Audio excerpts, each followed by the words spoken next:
안녕하십니까. 혼란한 정치 시사 이슈를 출연자와 진행자의 혼을 담아서 술술 풀어보는 송국근의 혼술타임. 오늘 모신 초대 손님은 김철현 정치평론가입니다. 안녕하세요. 안녕하십니까.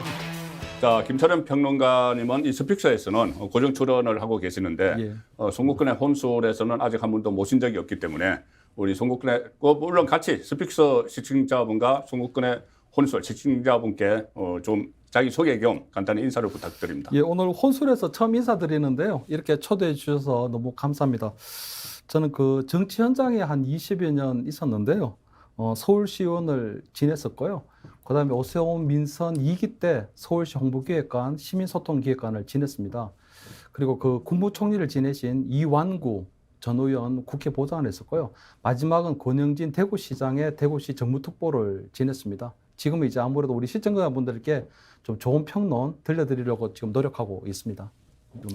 지금 정치평론가를 활동을 하고 계시고. 예, 이제 또 좋은 평론 하려고 생각 중입니다. 예, 지금 방송에도 출연을 하시는데 제가 그 김철현 처음에 그 이름을 저장을 하려고 제 핸드폰을 딱 치니까는 이완구 의원 보좌관 이렇게 입력이 돼 있더라고요.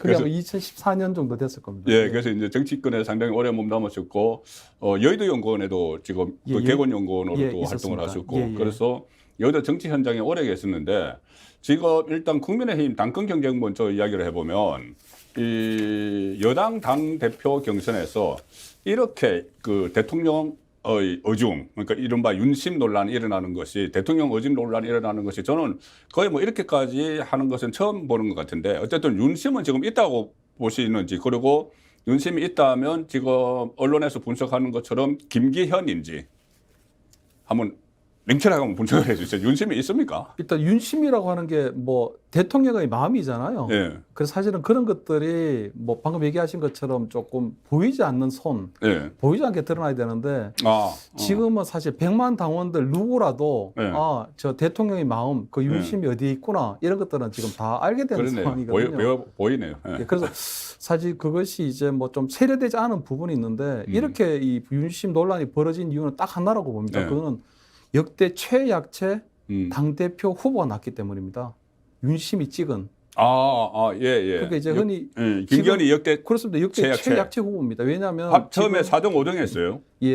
그래서 지금 비교하면 지금 안철수 그리고 아직 출마를 결정하지 못하고 있는 나경원, 이 김기현 3명을 놓고 보더라도 이 빅3로 보더라도 일단 뭐 안철수 후보 같은 경우에는 뭐 대선 대통령 경선까지 나왔습니다. 그렇죠. 대통령 후보까지 됐으니까 당연히 알고. 나경원 전 원내대표 같은 경우에도 2019년 그 조국 사태 때 광화문에서 100만 우리 보수 당 우리 지지자들 앞에서 진짜 이 반문재인 정권 이 선봉에 투쟁이 있었던 분이거든요. 그렇죠. 그러다 보니까 지금 당내에서 당심이 당원들의 마음이 나경원한테 가 있는 이유는 어느 정도 그때 어떤 뭐 이런 이미지나 이런 것들이 그대로 있다고 보거든요. 그런데 김기현 뭐 이 의원 같은 경우에는 아무래도 원내대표 지내긴 했지만 당원들이 김기현이 누군가에 대해서는 조금 좀 생소한데 대통령께서 최근에 보면은 뭐 3시간 이제 만찬 독대도 하시고 그것도 굉장히 이례적인 겁니다. 왜냐하면 그 앞에 윤핵관 뭐 4인방도 대통령하고 뭐 만찬하긴 했지만 그거는 부부, 가족 동반이었거든요. 그런데 1시간 동안, 3시간 동안 김기현 의원과 독대를 했다는 건 사실은 엄청난 의미가 되고 그것이 시그널이 됐기 때문에 결국 그때부터 사실은 윤심 논란이 촉발됐다고 이렇게 보는 게 맞죠. 그래서 저는 왜 윤심이 이렇게 그 과거에는 대통령이 이렇게까지 하지 않았는데 왜 이렇게까지 하느냐. 저는 이해할 수 있을 것 같아요. 바로 이준석 트라우마입니다. 이준석 트라우마.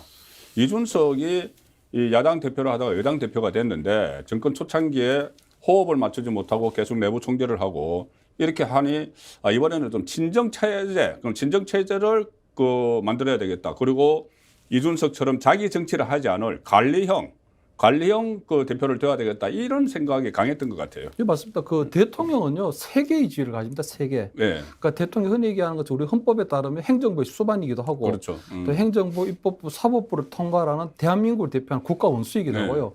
그리고 당으로 돌아오면 사실에 지금은 없어졌지만 없어진 직책이지만 당의 총재입니다. 과거 총재였죠. 지금 1호 당원이라고 하는데 당의 총재거든요. 사실은 우리가 이 당청 관계에서 핵심이라고 하는 거는 당은 집권당은 대통령의 국정을 서포트하는 기능입니다. 그래서 국정의 동반자 역할을 그렇게 하는데 지금은 그 방금 얘기하신 것처럼 이준석 전 대표 때는 그렇게 조금 불편함이 있었고 지금 여소야대 형국에서 대통령이 이번에 3대 개혁까지 내세웠지만 사실 한 발짝도 못 나가고 있는 상황이거든요. 그렇죠. 작년 연말에 지금 우리 정부에서 제출한 80여 개의 법안이 하나도 통과가 되지 않았습니다. 맞아요. 그러다 보니까 아무래도 지금 당에서 그러면 대통령 국정 가뜩이나 어려운 상황에서 서포트를 해줘야 되는데 그런 것들이 안 되다 보면 대통령 답답할 수밖에 없거든요. 그래서 그렇죠. 이번 전당대회를 통해서 조금 자기하고 손발이 맞을 수 있는 그리고 단일 대우를 형성할 수 있는 그래서 강력하게 이 여소야대 정권을 뚫고 나가면서 국정을 이끌어 나갈 수 있으려고 하다 보니까 그래 된 거거든요. 자기 정치를 안 하는. 그렇습니다. 근데 이제 안철수 뭐 의원 같은 경우에는 아무래도 대선 주자를 했기 때문에 아무래도 그런 부분이 좀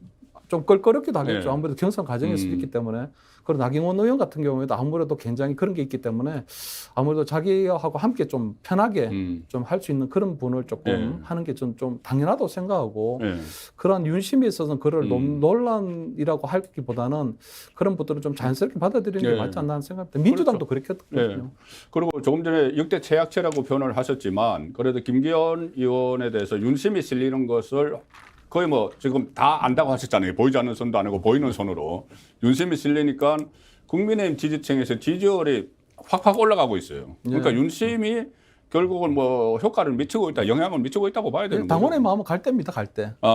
국회의원들의 마음도 갈 때고요. 갈 때입니다. 그런데 아무래도 당원들은 굉장히 좀 현명하신 분께 처음에는 그냥 본인이 가지고 있는 개인적인 생각을 드러내요. 그럼 이제 나경원 전 의원 같은 경우는 이제 올라올 수밖에 없는데 지금 윤심이 나오고 그리고 새 정부, 새 대통령에게 힘을 실어주는 방법이 뭔가를 고민하게 돼 있거든요. 그렇게 되면 아무래도 지금 뭐 이 나경원 의원이 장고에 들어갈 수밖에 없는 이유는 또 따로 얘기를 하겠지만 어쨌든 간에 새 대통령이 원하는 그런 쪽으로 이제 좀 마음을 실어주는 게 좀 보통 당원들 그렇죠. 추세입니다. 근데 임기 말에 가면 언제 그러냐는 듯이 또 이 대통령에 대한 그걸 버려버려요. 당원의 그래서 마음은 굉장히 좀 전략적이긴 하지만 당원의 마음 좀 갈 때 같은 그런 게 있습니다. 뭐 갈 때라는 표현도 그렇지만은 좀 냉정하게 판단한다고 봐야 되겠죠. 당원들이 현명하게 현명하게 판단하는 거죠. 그때 봐서 필요한 쪽으로 힘을 몰아주는 그런 이 당심을 지금 김기현 의원이 오히려 지금 나경원 의원 거를 뺏어가고 있다 뭐 이런 이야기도 나오는데 자 나경원 전 의원 오늘 윤석열 대통령이 귀국을 하고 나면은 아마 거치 표명을 할 텐데 저는 설 연휴 직전 그러니까 오늘부터 설 연휴가 시작되는데 직전에 할 가능성이 높다고 봤어요. 왜 그러냐면은 설 차례상 민심에 나경원 등장 이것을 올려야 되는데 그런데 지금 보니까 설 연휴는 지날 것 같기도 한데 어쨌든 나경원 전 의원 이 정치권에 오래 있었던 이 촉으로 당대표 경선에 출마를 할까 하면은 승산이 있을까? 지금 뭐 출마할지 말지 뭐 반반이잖아요. 출마한다는 분도 있고 안 한다는 분도 있는데 근데 저는 그 나경원 의원 같은 경우 초반에 처음에 그 이제 나경원 의원이 당시 1위로 나올 때 그때 보면 사실은 그때 이제 윤핵관이라고 하는 쪽에서 보면은 사실은 이제 이 나경원 후보 묻지도 따지지도 말고 출마하지 말라는 그런 시그널을 계속 보냈었거든요. 근데 보면은 사실 정치라고 하는 게 명분으로 하는 거기도 하지만 기세로 하는 겁니다. 기세로.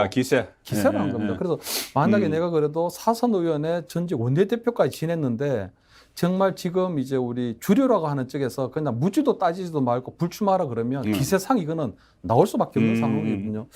근데 아무래도 이제 좀 뭐 이 저출산 부위원장직을 전격적으로 해임 당하고 또 얼마 전에는 보면 이제 우리 초선 의원들 지금 한 50여 명이 사실은 굉장히 불출마를 종용을 전직 했죠. 대표에 대한 좀 굉장히 좀 무례하다고 할 정도로 하거든요. 그래서 사실은 지금 나경원 의원 같은 게 굉장히 장고에 들어가는데 제가 볼 때는 굉장히 조금 안타까운 상황인 것이 뭐 대통령도 전격 해임도 했지만 또 정진석 의원 같은 경우 비대위원장 같은 경우에는 내부의 적이라는 또 표현도 가침없이 또 썼거든요. 그러다 보니까 굉장히 조금 슬픈 상황인데 출마를 하게 되면 윤심에 큰 부담이 됩니다. 그렇죠. 국정 운영에 분명히 부담이 됩니다. 왜냐하면 안철수, 나경원, 김기현 이 3강 구도가 되면 굉장히 당원들의 마음들도 혼란을 벌일 수밖에 없고 윤심이 먹혀들지 않고 당원들도 굉장히 흔들릴 가능성이 크거든요. 그럼 그 전당대 이후에도 굉장히 정치적 효율성이 남을 수밖에 없을 겁니다. 특히 그것이 만약에 예선에서 과반수 확보하는 후보가 없어서 결선까지 넘어가게 된다면 그건 굉장히 정말 이 춘년대의 비운으로 아주 크게 갈라지는 상황이 벌어져서 가뜩이나 힘을 모아가지고 돼야 지금 해야도 지금 부족한 판에 그런 상황이 되거든요. 그래서 아마 출마를 했을 경우는 윤 대통령의 국정에 엄청난 부담을 줄 거라는 걸 알고 있고 불출마를 하려면 명분이 있어야 됩니다. 명분.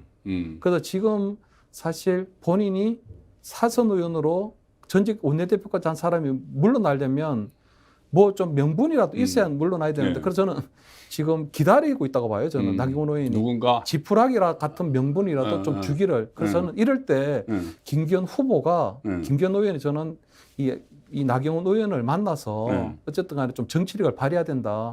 불출마를 할 수 있는 그런 여러 가지 부분들. 그러니까 예를 들어서 뭐 저녁에 전격적으로 그냥 뭐 나경원 의원의 집으로 찾아가서 그 정치인들 그거 많이 하죠. 예, 차 한잔 하자 하고 난 다음에 사실은 두 분이서 조용하게 한 1시간 정도의 독대를 통해서 그냥 좀 손을 잡아주면 나경원 의원 같은 경우에도 그 1시간 독대 내용이 무엇인지는 알 수 없지만 그래도 김기현 어떤 의원이 와서 그렇죠. 어떤 뭐 여러 가지 얘기를 해주고 그런 것들이 하나의 좀 본인이 정치적으로 테러가 되는 명분이 될 수 있거든요. 그런데 지금 김기현 의원이 그런 좀 정치력을 발휘하지 못하고 있는 것 같아요. 누가 코치해줘야죠.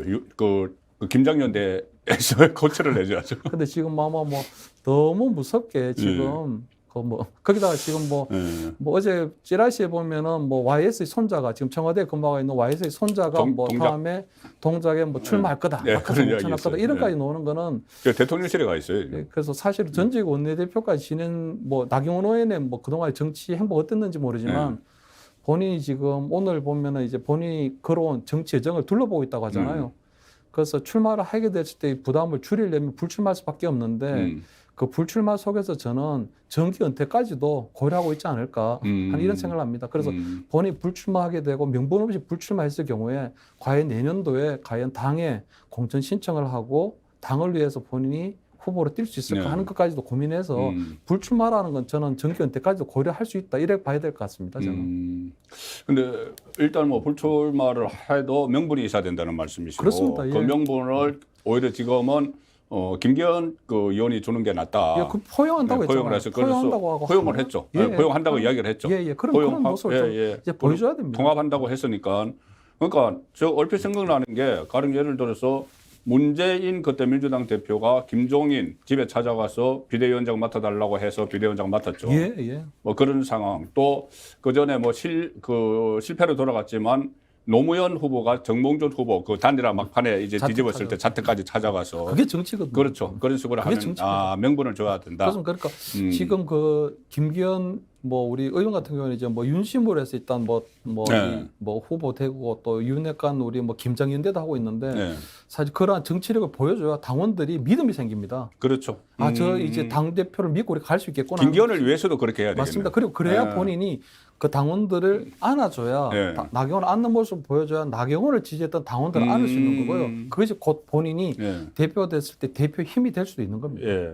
김기현 의원에게 이런 참모가 있으면 상당히 좀 많은 힘이 될 것 같기도 한데 저도 상당히 그러니까는 명분도 되고 모양 그림도 좋고 그렇습니다. 양쪽에게 그러니까는 김기현 의원에게 덕이 되고 나경원 전 의원도 그렇게 해서 물러나게 되면은 나중에 또 뭐 다시 할 수 있어요. 뭐 정기 은퇴도 할 수 있지만은 뭐 그런 여지도 남길 수 있고. 그 전에 우리 나경원 의원이 저출산 부위원장 그걸 우리 사회 표명을 했을 때 그때 우리 언론에서 일보로 놓은 거는 그 우리 그 대통령실에서 사태 반려했다 그랬거든요. 그렇죠. 그러면 사실은 저는 이건 정말 너무 절묘한 수다. 왜 본인이 이제 사의 표명한다는 이제 출마할 생각이 있다는 거를 이제 암시하는 건데 청와대 그러지 마라. 대통령실에서 그러지 마라. 너는 사퇴하지 말고 함께 갑시다 하게 되면 나경원 의원한테도 너무 좋은 이거는 불출마 명분이 돼서 서로 위윈윈이 되는 정말 이게 이번 정권 들어와서 좀 볼 수 없었던 진짜 이 정무 이게 정무견이 살아있구나 한 걸 느꼈는데 갑자기 전격 해임이라고 하는 좀 극격적인 처방이 나와가지고 사실 너무 깜짝 놀랐고요. 지금 이것까지 지금 계속적으로 끌어지고 있는 부분들도 좀 세련되지 못한 정무, 이번 정부 들어와 좀 세련되지 못했다. 그리고 정무의 기능이 아직도 좀 부활되지 않았다. 제 기능을 못하고 있다. 저는 이렇게 좀 평가합니다. 그래서 뭐 그런 문제 때문에 그 해임이라는 그 카드를 꺼내 들고 나경원 전 의원이 해임은 대통령의 뜻이 아닐 것이라고 하니까 김대기 비서실장이 나서서 대통령의 뜻 맞아 뭐 이렇게 해버렸거든요. 그러니까 이 상황 때문에 저는 나경원 전 의원이 결국은 출마를 할 가능성도 있다. 본인의 명예 회복을 위해서. 그리고 본인이 지금까지 선거에서 계속 3번 실패를 했거든요. 그 2020년 총선 때, 그 다음에 서울시장 후보 경선 때, 이준석과 당대표 경선 때 다 졌어요. 그래서 이번에도 물러나기가 쉽지 않을 텐데 만약에 출마를 하게 되면은 자, 이 친윤 진영에서 유승민 견제를 위해서 만든 룰이죠. 100% 당원 투표. 그리고 결선 투표제. 특히 결선 투표제가 김기현의 발목을 잡을 거란 분석이 나와요. 뭐냐면은 이 가령 3파전이 되면은 김기현, 안철수, 나경원 3파전이 되면은 김기현이 일단 과반수 50% 이상을 받기 어려울 거다. 이렇게 본다면 1위, 2위가 다시 결선 투표를 하는데 그러면은 안철수와 나경원이 연대를 할 수가 있죠. 지금 벌써 뭐 수도권을 중심으로 수도권 연대설이 나오지 않습니까? 그러면은 그 양쪽을 합치면은 김기현보다 앞설 수가 있다. 그래서 이 유승민 견제를 위해서 만든 결선 투표제가 오히려 김기현, 그러니까 윤심이 실린 김기현 당선의 발목을 잡을 거다. 이런 분석은 여의도 연구원에 계셨으니까는. 그거는 정말 좀 이론상으로는 가능한. 이론상으로는 가능한 분석이고. 지금 최근에 우리 대구 경북 김기현 캠프 출정식에요. 3,000명이 모였습니다. 아, 3,000명이요? 현역의원들 다 오고. 그러니까 사실은 보면 지금 나경원 의원도 잘 생각해야 되는 게 만약 후보 등록을 하면 본인이 선거운동을 할 수 있을지를 좀 고민해봐야 됩니다. 예를 들어 대구를 가거나 부산을 가거나 어디 뭐 대전을 가든지 간에 어느 당협도 나경원 의원을 위해서 후보를 위해서 문을 열어주지 않을 겁니다. 당원들을 만날 수가 없어요. 아니 지금 이게 윤심 논란, 윤심이 명백한데 어느 당협에서 아이고 나경원 후보는 오셨습니까? 그 문을 열어주겠습니까? 그럼 사실은 허공이 되고 공천도 남았고 그렇습니다. 여론들 선거를 해야 되는데 결국 당원들은 못 만나고 그냥 허공이 되고 선거운동을 해야 되는 상황이 되거든요. 아 그렇죠. 투표는 당원들이 하는데. 그렇습니다. 그러면 결국은 굉장히 조금 선거운동을 하는데 지금하고는 달리 굉장히 좀 고립무원의 상태에서 진행될 수 있다는 거죠. 지지율이 계속 더 떨어지겠네요. 계속 떨어질 겁니다. 지금 보면 얼마 전에도 여론조사에 이제 김기현 후보가 1위를 했잖아요. 그럼 앞으로 지금 김기현 후보 쪽으로 계속 새가 몰리고 나경원 쪽에는 계속 좀 빠져가는 가능성이 높을 겁니다. 그러면 본인이 출마 선언하고 난 다음에 끝까지 완주를 해야 되는데 그렇지 않을 가능성이 높고요.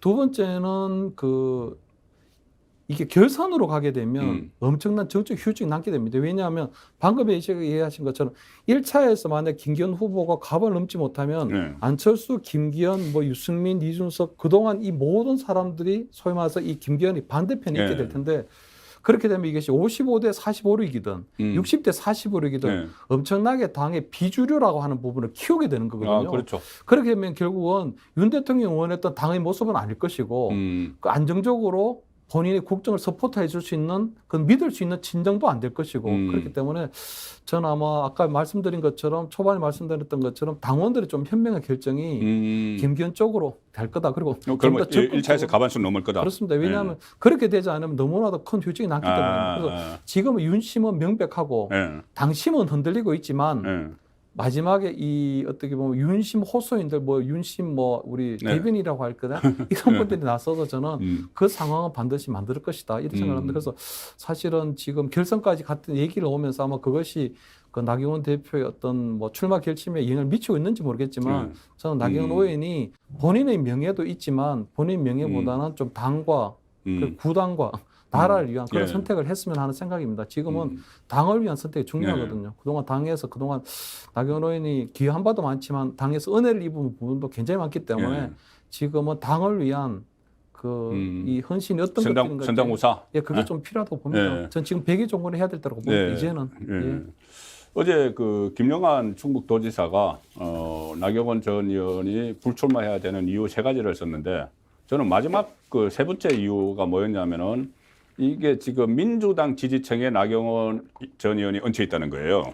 민주당 지지층에. 그래서 그렇게 되면은 이 정치적으로 장래가 좀 불분명하다. 가령 예를 들어서 이준석도 그렇고 유승민도 그렇고 민주당 지지층에서 더 많은 지지를 받는 보수 정치인이 돼버리면 장기적으로 어렵다. 그래서 제가 여론조사를 찾아보니까는 데일리안이 실시한 여론조사에서 민주당 지지층이 국민의힘 당대표 적합도 1위가 유승민인데 29.9, 2위가 나경원인데 29.0%예요. 거의 같아요. 그러니까 그런 상황으로 가면은 정말 나경원 전 의원은 좀 어렵지 않느냐. 민주당의 지지층의 이 응원을 받게 되면은 그런 생각은 들었는데 지금 유승민, 그러면 유승민 변수는 아직 남아 있지 않을까요? 전당대회 출마할까요? 유승민 의원은 지금 진짜 스탠스가 너무 좀 대략 난감입니다. 대략 난감. 너무 애매해졌습니다. 왜냐하면 처음에는 초반에 기세가 좋았는데 네. 나경원 전 의원이 사실은 약간 비윤의 대표성을 띠게 돼버렸거든요. 네. 그러다 보니까 사실은 그 좀 지금 나경원 의원이 출마한다 그러면 사실 본인이 출마하기는 곤란해졌습니다. 그렇다고 해서 만약에 나경원이 출마를 안 하게 되면 본인이 출마할 수도 있는 여지를 좀 보겠지만 사실은 그때 가면 사실은 너무 늦어지게 되는 거거든요. 거기다가 또 본인이 누구를 진짜 지금 도울 수도 없어요. 왜냐하면 나경원이 출마한다고 해도 나경원 의원이 유승민의 공개적인 지지나 이런 걸 원하지 않을 겁니다. 그렇죠. 왜? 그거는 뭐 방금 장준 마이너스 뭐 얘기한 것은 반윤의 우두머리라고 하는 판에 그런 사람까지 몰려오면 정말 반윤 소골이 돼버리는 거죠. 그러니까 그 원치도 않을 거고 이준석의 어떤 공개적인 지지도 원치 않을 거고 그렇기 때문에 유승민이 도울 수도 없고요. 그다음 유승민 의원이 또 안철수 의원을 돕지도 않습니다. 왜냐하면 유승민 의원하고 안철수 의원 사이에는 바른미래당을 함께하면서 만들어진 그 악연이 있거든요. 그때 바른미래당 하면서 결국 서로가 화합하지 못하고 이 바른미래당을 깨버리게 되잖아요. 그러다 보니 아마 유승민 의원을 볼 때는 본인이 안철수를 돕는 상황도 안 되고 그러니까 본인이 출마하기도 애매모호한 상황, 누구를 돕기도 애매모호한 상황, 그냥 계속 윤핵관 후보는 안 된다고 해서 계속적으로 그냥 비난하는 그런 입장밖에 안 되기 때문에 사실 이번 전당대회에서 유승민 변수 거의 완전히 이제 뭐 사라졌다, 소멸됐다 이래 보는 거죠. 저는. 유승민 변수는 소멸됐다. 예. 대략 난감한 상황이다. 예. 유승민은 지금 뭐 어떻게 뭐 진퇴양난입니다 정말. 진퇴양난, 대략 난감, 유승민의 현 처지입니다. 또 이번에 지금 거론되는 인물들이 뭐 당권에서 관심을 받는 인물들이 김기현, 이렇게 뭐 나경원, 안철수, 뭐 유승민 이렇게 유력 후보들도 있지만 보수 유튜버, 계속 거구 유튜버 또 이렇게 표현을 하는 분들도 있는데 어쨌든 보수 성향 유튜버들이 당 지도부 경선에 출마를 해요. 이게 100% 당원 투표의 효과라고 봐야 될 텐데, 그러니까 강신업 변호사는 당 대표 그리고 김세희, 신혜식 씨는 최고위원 이렇게 출마를 하는데 이게 국민의힘 전체에 어떤 긍정적인 영향을 미칠 것 같습니까? 부정적 영향을 미칠 것 같습니까? 이거는 거의 부정적이지 않을까요? 부정적이다. 예, 왜냐하면 좀 선수로 뛰실 분들이 있고 또 선수가 잘 뛰도록 바깥에서 이제 응원을 하는 갤러리가 있는데 이분들은 사실은 갤러리 그룹이라고 봐야 돼요. 간종이 운동장에 들어간 거래요. 왜냐하면 옛날에 홍준표 시장이 굉장히 억울하고 있는 부분이 본인은 막말을 한 적이 없는데 막말이 됐다고 하는 것처럼 우리 보수 유튜버 하시는 분들은 약간 극우 유튜버로 평가받는 이유가 그냥 하고 싶은 말을 다 해오신 부분들이 있거든요. 그런 부분들이 있기 때문에 그런 분들이 아마 제도권 안에 들어오게 되면 그 옛날에 모든 행적들이 드러나게 되잖아요. 그러니까 그런 분들이 만약에 최고위원이 돼서 지도부를 구성하고 있게 된다면 당연히 그런 것들은 항상 비난의 최우선에 서게 될 거거든요. 그럼 그분들이 당을 저는 해하러 온 거잖아요. 도와주러 온 게 그렇죠. 아니고 방해하러 온 꼴이 되잖아요. 결과적으로. 그래서 사실은 원래 이번 전당대회를 통해서 내년 총선에 이기기 위해서 이번 전당대회를 하고 새로운 지도부를 구성하는 건데 그분들은 사실은 방해꾼 역할을 하게 되는 거잖아요. 그러니까 사실은 그분들이 자기들이 도움이 되는 역할을 하려고 하는 건지 방해하는 역할을 하려고 하는 건지 되는데 저는 그분들이 방해꾼의 역할을 하게 될 것 같다면 당연히 등록 거부라든가 여러 가지 방법을 좀 취해야 된다고 보거든요. 등록 거부는 어렵지 않을까요? 근데 본인들은 방해꾼이 아니고 도움이 되려고 들어간다고 생각을 할 텐데. 그러니까 제가 볼 때 그 과정에서 또 본인들이 또 구독자 수도 늘리고 또 뭐 생방송 해가지고 등록 거부 현장 뭐 등록하는 현장도 찍고 뭐 이렇게 할 텐데 이벤트를 만들어가겠네. 그럼 사실 정치가 너무 희화화되고 그래야 되잖아요. 그래서 사실 그런 것들 좀 바람직하지 않고 그분들 설령 나온다고 하더라도 이번에 뭐 100만 당원이라고 저희들이 얘기를 하는데. 사실은 조금 좀 당원들이 현명하게 판단해 주시기도 하겠지만 저는 그런 부분도 괜찮 좀 우려스럽다. 그래서 사실은 이번 우리 선관위에서 그냥 손 놓고 있는데 사실 그러한 부분들에 있어서도 조금 당 선관위에서 조치가 좀 필요하다. 이번 당 선관위에서 그 어떤 관련된 이 입장 정리 정도가 필요하겠네요. 그리고 두 번째는 우리 당이 얼마나 지금 허약한가를 보여주고 있는 사례라고 보는데요. 지금 아까 그분들 중에 거론되신 분들 중에는 뭐 최고위원을 나오시는 분들도 있는데 지금 우리 현역 의원들 또는 원외 당협위원장들 중에 최고위원에 지금 출마 선언한 사람이 아무도 없습니다. 태용호 의원. 태용호 의원 같은 거 있는데 김정은이 가장 무서워할 거라고. 옛날에 보면 가장 우리 최고위원 경선도 굉장히 뜨거웠거든요. 아, 그럼요. 근데 이렇게까지 저는 뭐 사실은 우리 5명을 뽑는데 정원 미달 상태입니다. 정원 미달 상태. 아직 그러니까 예, 경쟁률이 0. 몇 대 뭐. 그러다 보니까 이렇게 당이 그나마 이렇게 보통 본인들이 지도부에 들어가서 당을 개혁하고 윤석열 정부를 돕겠다는 그런 마음보다는 예. 그냥 멀찍이 떨어져서 본인들이 지역구 관리나 하고 총선도 하고 하니까. 예. 이거는 정말 좀 바람직하지 않은 현상이고 이런 부분들은 아마 당원들이 아마 반드시 좀 어떤 형태로든지 평가할 거라고 이렇게 생각합니다. 왜냐하면 지금 이렇게 뭐 최고위원을 뽑는데 최고위원 예. 선거도 하지 않고 예. 그러니까 보니까 결국 보수 유튜버들이 이렇게 들어오는 이런 형국이거든요. 왜냐하면 보수 유튜버들보다 훨씬 더 뛰어나고 예. 좀 개혁적인 성향을 보여주고 그다음에 당연히 국정 운영에 뭔가를 했다면 예. 반응 의정을 활동했다면 당연히 그런 분들이 들어올 수 있는 여지가 없는 거거든요. 그러니까 당이 얼마나 우스워졌으면 이런 상황이 됐을까 하는 그런 뭐 걱정도 있습니다. 예.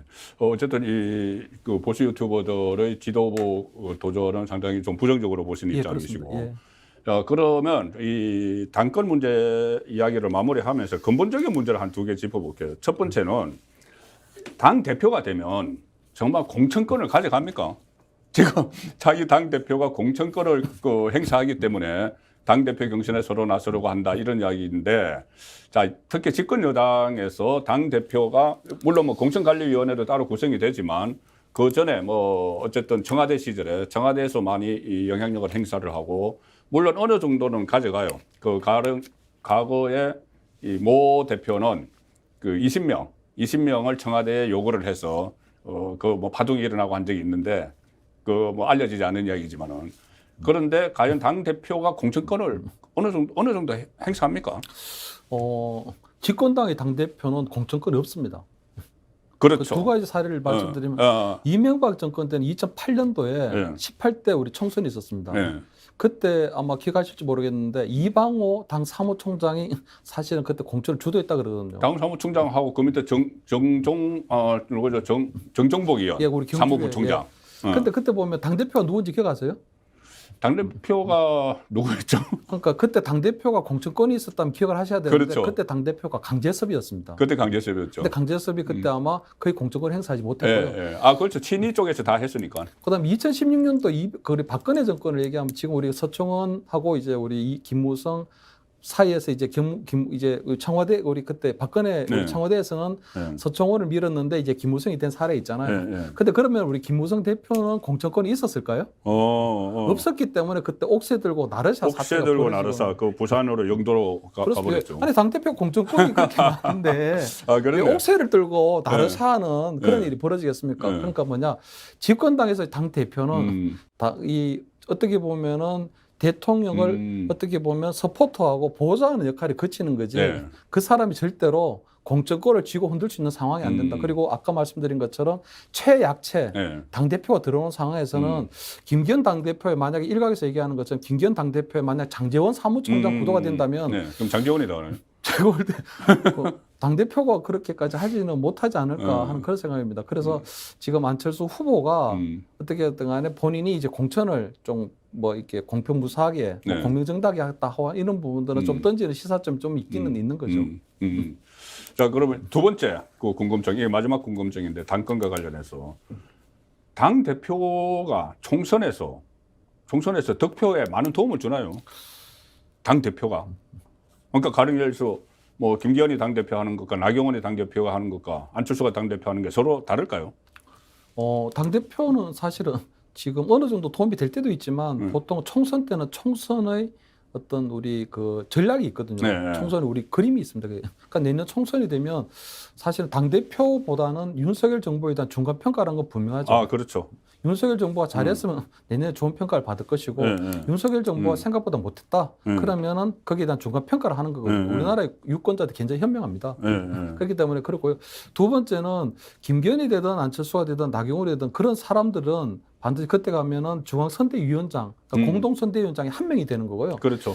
만약에 내년 총선을 그냥 가상적으로 보면 한동훈 법무장관이 전격적으로 장관직을 사퇴하고 우리 공동선대위원장을 맡아서 총선을 진두지휘할 수도 있고요. 그렇습니다. 그리고 과거의 경우를 보더라도 홍준표 대구시장이 15대 때 YS한테 그때 김영삼 대통령한테 발탁돼서 15대 때가 그냥 한금기였죠. 그죠. 그때 네. 나왔습니다. 네. 16대 때는 그때 오세훈 시장, 뭐 원희룡 지금 국토부 장관, 나경원 원내대표 등이 16대 때 발탁된 사람이거든요. 그때 총선 때마다 스타가 있었네요. 맞습니다. 총선에는 네. 반드시 총선을 대표할 만한 우리 스타 후보들을 반드시 등장하게 돼 있고 그런 사람들로 하여금 그 총선을 사람들이 선거 분위기를 이끌어간다. 함께 나갑니다. 총선은 당대표 혼자서 끌어가는 게 아니고 그런 사람들과 함께 총선을 해가 나가는 겁니다. 이게 단기 승부거든요. 그렇기 때문에 지금의 당대표가 1년 뒤에 총선에 가서 본인 얼굴이 되겠다.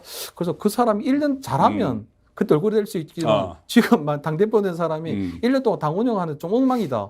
그럼 그 사람이 과연 당의 얼굴이 될 수 있을까요? 그렇죠. 지금 또 관리형 당대표면 크게 부각되기도 어려운 상황이죠. 예. 그래서 지금은 총선에는 아마 다음에는 아마 뭐 한동훈 장관이 뭐 공동선대위가 맞느냐 안 맞느냐 이런 형태로 다른 형태로 총선 전략에 굴러가게 될 것 같습니다. 15대에 홍준표 스타 후보가 있었고 16대 오세훈, 나경원, 원희룡. 그럼 22대에 한동훈 장관이 또 뭐 공동선대위 원희룡 원희룡은 뭐세요?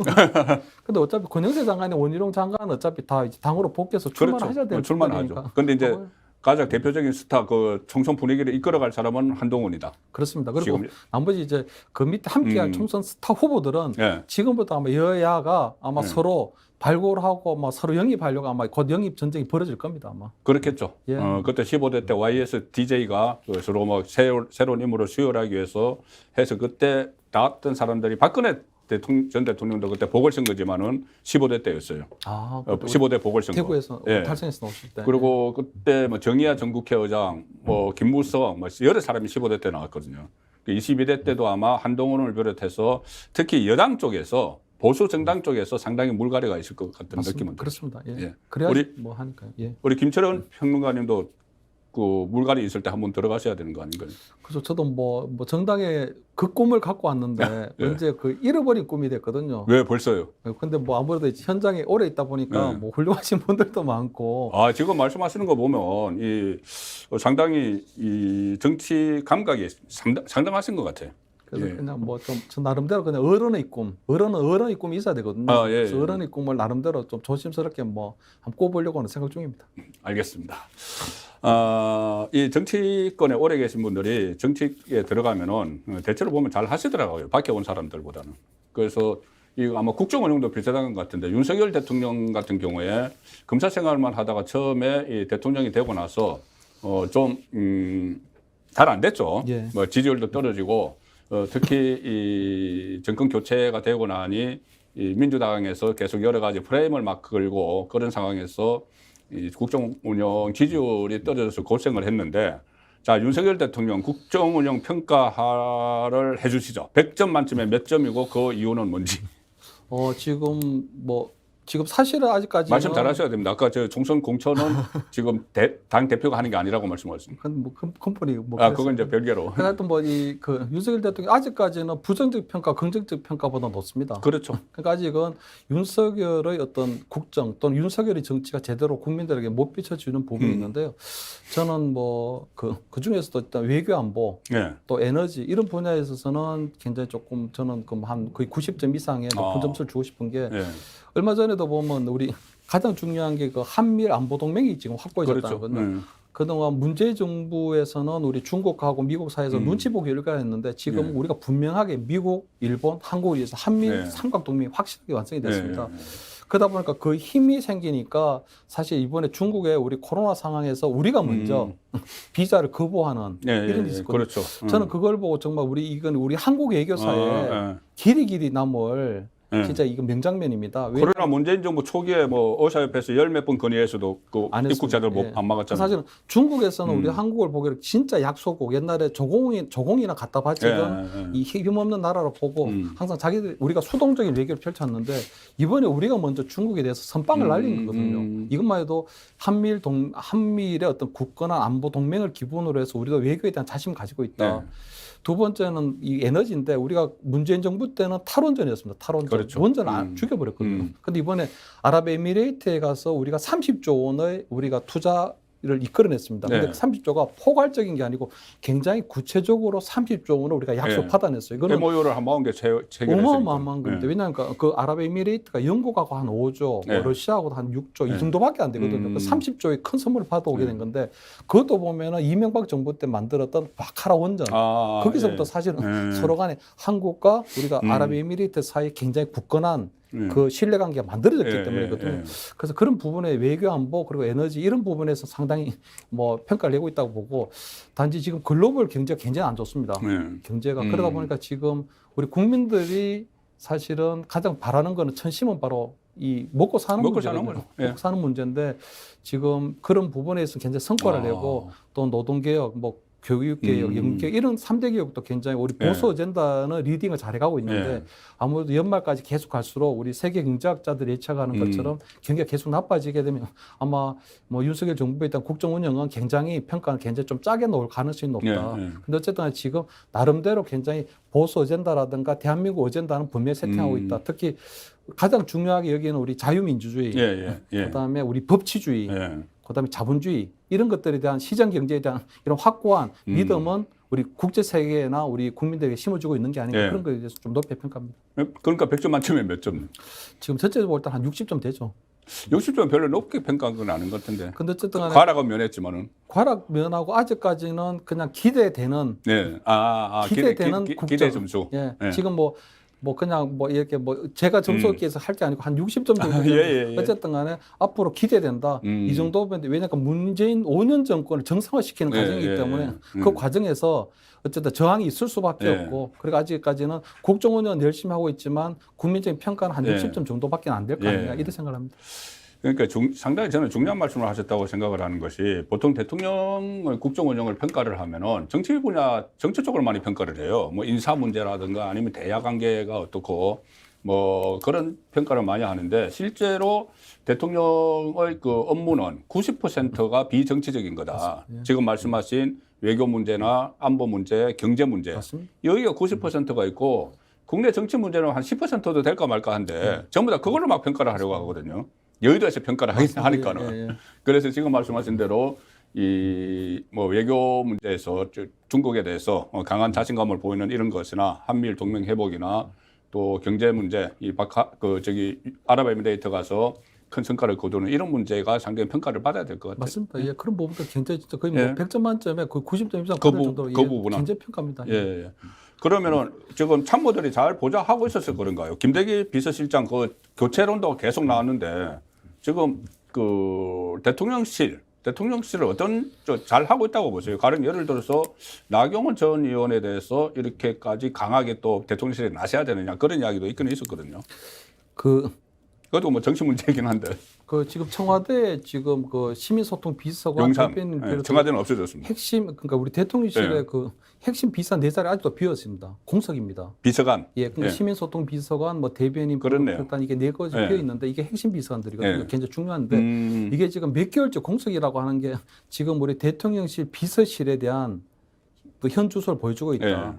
사실은 우리 김대기 비서실장 같은 경우에 이런 말씀 드려서 그런데 그분 오랜 관료 생활을 했기 때문에 정책실장 정도가 맞습니다. 정책실장도 한번 했죠. 왜냐하면 그 노무현 정부 때도 보면은 국회의장을 지낸 문희상 씨가 그때 비서실장을 했거든요. 박근혜 때는 김기춘이 했었습니다. 그렇죠. 그러니까 사실은 굉장히 정치적 중량감이 있는 분들이 사실은 대통령을 보좌하는 게 맞고 특히 윤석열 대통령 같은 경우에는 정치 경험이 거의 없기 때문에 사실은 굉장히 좀 정치 경험이 있는 분들이 요새 하도에 전국에서 꼭 필요한 분인데 이분 같은 경우에는 정보적 감각은 좀 떨어지는 게 분명하다. 그렇기 때문에 지금 저번에 우리 미국 가서도 외교적인 말실수가 있었지만 이번에 아랍에미레이트 가서도 30조 원이란 그 어마어마한 선물을 받았는데도 불구하고 이란. 또 말랄 논란이 벌어졌거든요. 그런 것들은 사실은 굉장히 조금 미숙하다. 그건 외교부에서 그런 말을 올렸을 리는 없고 대통령이 적극적으로 얘기했는지 모르지만 그런 부분들에 있어서는 저는 최소한 참모들이 이렇게 뭐 정보를 줬겠죠. 그런데 뭐 정보가 정확하지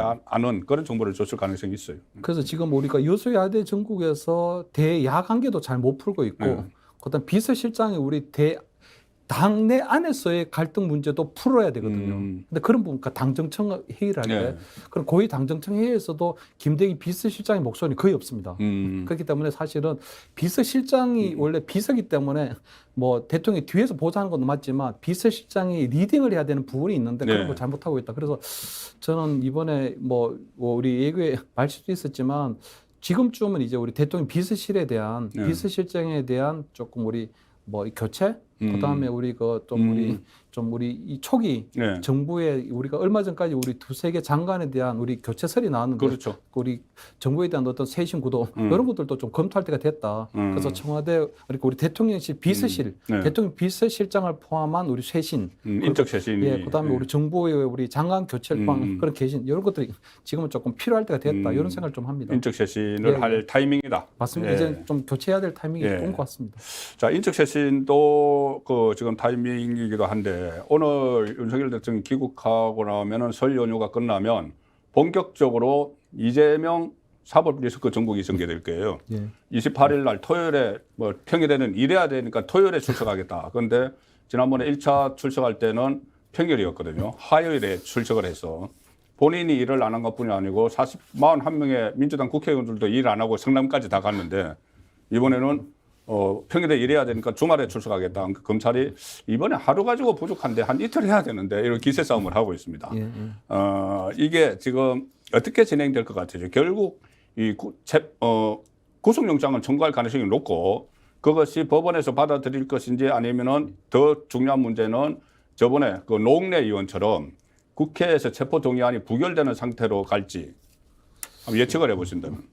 얼마 전에 그 지금 이재명 우리 대표 같은 경우는 이제 좀 검찰 출석에 대한 자신감을 좀 가진 것 같아요. 아, 이번에 긍자감, 성남 FC에 갔다 와서. 성남 FC 갈 때는 조금 이제 겁먹고 사실 이제 어마어마하게 데리고 왔는데 이번에 가보니까 생각보다 할만한 것 같거든요. 그리고 처음 1000매가 무섭습니다. 1000매가. 그렇죠. 지금 한 10개 매를 맞아야 되는데 1000매였죠. 그러니까 사실 현역 의원들 중에 이렇게 검찰 출두를 제집 드나들듯이 하는 의원이 없을 거예요. 그리고 아마 노웅래 의원은 한 번인데 아마 우리 이재명 대표에 대해서는 체포 동의안이 여러 차례 최소 6번, 최대 10번까지 예상됩니다. 그것도 이제 뭐 기네스북에 오를 것 같은데 그다음 그것들이 아마 노웅래 의원 때처럼 다 부결될 가능성도 높습니다. 아, 그런가요? 이건 사실은 검찰 출두 횟수, 그다음에 체포 동의안 우리 제출 횟수, 그다음 부결 횟수를 따지면 이건 어마어마하게 우리 헌정사에 5점을 남기게 되는 겁니다. 그래서 사실은 그런 부분에서는 조금 굉장히 좀 안 좋은 별로 좋지 않은 상황이죠. 그래서 아마 28일 가는 것도 보니까 날짜를 본인이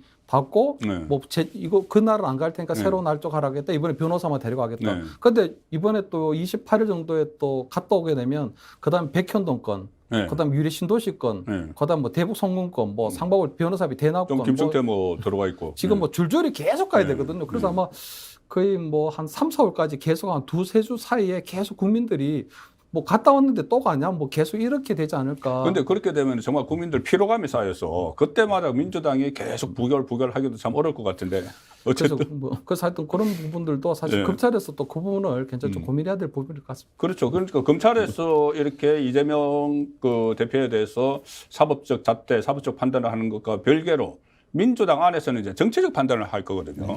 그래서 민주당 안에서 비명계를 중심으로 이재명 손절론 이것이 나와서 결국 이것이 확산되면은 저는 아마 이 양산에 사인이 있으면은 평산마을에 있는 분의 사인이 있으면은 이거 부결시킬 수도 있다, 가결시킬 수도 있다고 봐요. 손절론의 연장선상에서. 그 손절론은 어떻게 보세요? 이재명 손절론. 좀 발전이 될까요? 저는 조금 좀 불가하다고 보는 게. 예, 왜냐하면 지금 당대표 되기 전에 당헌 당규를 고쳐가지고 우리 검찰에서 기소를 하더라도 당대표직을 유지할 수 있도록 했거든요. 그렇게 장치를 마련해놨죠. 윤리심판원에서 하던 걸 당무위원회에서 뭐 하기로 했으니까. 두 번째 지난 전당대회 때 그 최고위원회를 친명계로 거의 다 채웠습니다. 김민정 의원만 사실 우리 뭐 친문이라고 할 수 있지만 지금 친명계로 채웠고요. 이번에 그 검찰 출두 첫 번에서 보여주는 것처럼 대규모의 의원을 대동할 정도로 지금 이재명 어떤 그 체제가 강하다고 볼 수도 있거든요. 그리고 사실은 그 나머지 의원들도 마찬가지인데 지금 총선이 얼마 남지 않았고 공천을 받아야 되는 입장입니다. 그래서 공천관리위원회나 이런 옥중 공천 이야기는 오던데. 옥중 그래서 구속을 시키기가 힘들 것 같고요. 아예 구속시키기도 힘들다. 그러니까 불구속 상태에서 재판을 받을 가능성이 높고, 그러니까 본인의 대표가 그대로 건재하다면 내년에 공천도 본인이 하고 내년에 가서 선거도 그냥 그 예상대로 치르고요. 또 본인이 민주당 텃밭이니까 재선될 가능성도 높고 그렇게 쭉 이어질 가능성이 높거든요. 근데 재미있는 게 2019년도 법무부 장관 그 재판이요. 4년이 지나 지금도 1심이 끝나질 않았습니다. 그러니까 이재명 대표에 대한 기소를 되더라도 이 재판이 4년이 걸릴지 5년이 걸릴지 알 수가 없고 본인이 만약에 다음에 대통령 선거에 도전한다면 그때까지도 1심이 안 나올 가능성도 있거든요. 그렇다면 유무죄를 다툴 수 없는 상황에서도 진행될 수도 있다. 이런 생각이 듭니다. 그러면 너무 혼란스러울 것 같은데 물론 이런 재판은 그럴 수가 있지만은 지금 선거법 위반으로 기소가 돼서 재판이 시작된 게 있거든요. 있죠. 선거법은 원래 336이잖아요. 1년 안에 다 처리해야 되는데 잘 지켜지지는 않죠. 안 지켜지죠. 그래서 선거법 그 재판이 시작된 선거법이 아마 이재명 대표에게는 가장 큰 리스크가 아닐까 싶은데 자, 그 이재명 대표도 그렇고 문재인 전 대통령 지금 오늘 어제 조간도 일제히 그런 기사들이 실렸습니다. 블랙리스트 관련해서 문재인 정부 초기에 3개 부처 장관이 지금 기소가 됐고 조현욱 인사수석도 기소가 됐고 또 조국 김종석 여기까지 블랙리스트 수사가 간다. 그래서 그 전에 이 탈북민 사건 그리고 또 이 서해안 월북머리 이런 거 외에도 여러 가지 사법 리스크가 있는데 다 그냥 하나로 퉁쳐가지고 그것을 한번 여쭤볼게요. 문재인 그러니까 전직 대통령에 대한 수사를 법대로 해야 되는지 정부적 판단으로 해야 되는지. 지금 윤석열 대통령이 법치잖아요. 윤석열 대통령이 법치 딱 하나입니다. 절대로 그 부당거래 하지 않겠다는 겁니다. 그러니까 이분이 얘기하는 왜 협치가 안 되느냐 하는데 이면에는 법치가 있기 때문인데요. 그동안에 그런 부분들 여야 간에 정치라는 이름 하에 서로가 대충 봐왔거든요. 그런데 법치를 하는 입장에서 볼 때는 그런 것들은 다 부당거래입니다. 그러니까 윤석열 대통령이 법치를 주장하는 분으로서 당연히 법대로 하는 게 맞고 그런 부분에서 나중에 법대로 처벌을 하고 난 다음에 사면 복권을 어떻게 할지는 모르겠으나 다른 권한을 가지고 윤석열 대통령한테는 그냥 대충 이렇게 부당거래 하듯이 이런 것들이 있을 수가 없는 거라고 저는 생각합니다. 그러면 일단 법대로 조치를 하고 혹시 나중에 국민통합 이런 차원에서 이 대통령이 가지고 있는 다른 권한으로 이렇게 그것은 시도를 할 수도 있다. 그런데 제가 볼 때는 문재인 전 대통령에 대한 사실상의 검찰 소환이라든가 수사는 없지 않을까 하는 생각이 드는 게 서해 공무원 피살 사건 같은 경우는 거의 국기문란에 해당한 사안이거든요. 밑에서 끊었죠. 블랙리스트나 이런 것들도 있긴 하지만 사실 가장 국기문란에 해당하는 거는 사실 서해 공무원이 피살되고 그것을 그냥 월부보리한 그게 가장 저는 크다고 보거든요. 블랙리스트도 있고 여러 가지 소득 통계를 마사지한 것도 있고 여러 가지가 있지만 그분들 가장 큰데 그것도 사실은 서욱 장관이나 아니면 우리 비서실장선에서 다 끊었기 때문에 안보실장선에서 끊었기 때문에 그 이상 나머지 사건 블랙리스트 정도를 갖고 문재인 전 대통령을 소환해서 하지는 않지 않겠냐. 그래서 저는 문재인 전 대통령이 그냥 동네 책방 열어서 좀 그냥 편안하게 하시면 되지 않겠나. 동네 책방 그게 나중에 성지가 될 텐데. 친문 진영이 성지가 돼서 수사만 있으면 그걸로 달려가고 하지 않겠어요. 근데 성지로만 하면 되지 않겠어요. 그렇게. 알겠습니다. 오늘 제가 이 김철현 정치평론가 모시고 여러 가지 현안을 다뤄봤는데 상당히 저는 신선하다고 느꼈어요. 이렇게 말씀하시는 것들이 가령 문재인 성지 그대로 놔두라. 그대로 놔두면 되지. 그리고 또 이재명은 당내 손절론에 나기 어렵다. 그리고 그 이유를 설명을 해주셨고, 그리고 유승민이 출마하는 것은 뭐라고 하셨죠? 대량 난감합니다. 보수 유튜버 출마는 갤러리가 그라운드에 뛰어들어가는 것이다. 이런 식의 여러 가지 다양한 말씀을 많이 해주셨고, 역대 최약체 김기현이지만 나중에 어쨌든 윤석열 대통령의 성공을 위해서는 도움이 될 거다. 관리를 잘하면. 필요할 때입니다. 김기현 그런 대표가 필요하다. 맞습니다. 이런 말씀 오늘 새로운 시각으로 많은 말씀을 해 주셨습니다. 오늘부터 연말 그러니까 새해 연휴가 시작되는데 제가 같이 우리 시청자분들께 새해 복 많이 받으십시오. 같이 인사를 드리시죠. 새해 복 많이 받으십시오.